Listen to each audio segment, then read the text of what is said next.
The first thing is we engaged in some national research, and that research showed us that students, in particular at the lower end of post-primary education, were lacking in motivation, they were lacking in engagement in the learning process.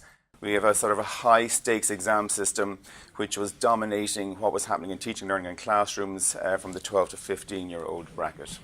There was also recognition that students needed a set of skills to engage in their learning currently in schools, to engage in learning beyond school, to engage in their working life, and a set of skills that they need in the future to face new and unpredictable challenges that may come their way beyond their schooling life.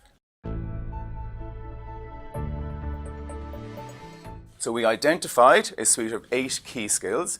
These skills include being literate, being numerate, being creative, communicating, working with others, managing their information and thinking, managing themselves, and staying well.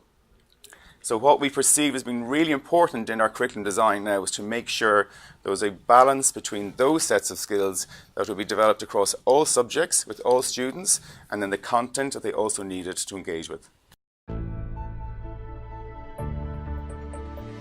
In order to provide a meaningful assessment framework for these students, what we've decided to do is embark on a dual approach to assessment, where we have still the written terminal exam that takes place at the end of 3rd year when students are 15, but we also have, on a parallel track with that, 2 classroom-based assessments that are undertaken by every student within every subject.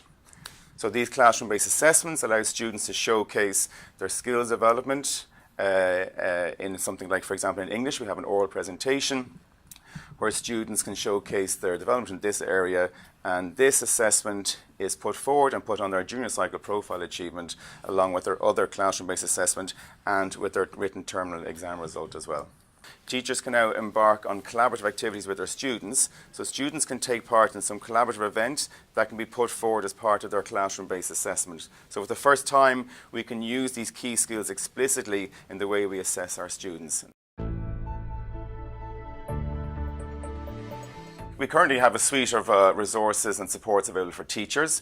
The first thing that we do is we are currently preparing and publishing examples of student work that will go online so that students, parents and teachers can all see samples of real-life student work to be able to understand standards and expectations for students. That's the first thing we have. We also publish, and we'll be publishing, a set of assessment guidelines that goes with every subject to complement the subject specification. The second support is that following on from a classroom-based assessment, teachers are to engage in what we call a subject learning and assessment review meeting. So this is in essence a moderation process where teachers will bring samples of their work, of students' work, to this meeting and have a professional dialogue, a conversation around why they made particular judgments on students' work, and open up the conversation to try to get teachers to have a common understanding of standards and expectations. When we write a new curriculum specification, we precede that with a background paper. That background paper looks at the state of, at sort of developments within that subject in national terms, in international terms. It looks at the kind of research that talks about developments in that particular subject across different domains. And part of that background paper, we go to talk to students to ask them their views about how they've engaged with a subject, why they didn't engage with a subject, and what they think might be important to include in a subject specification going forward.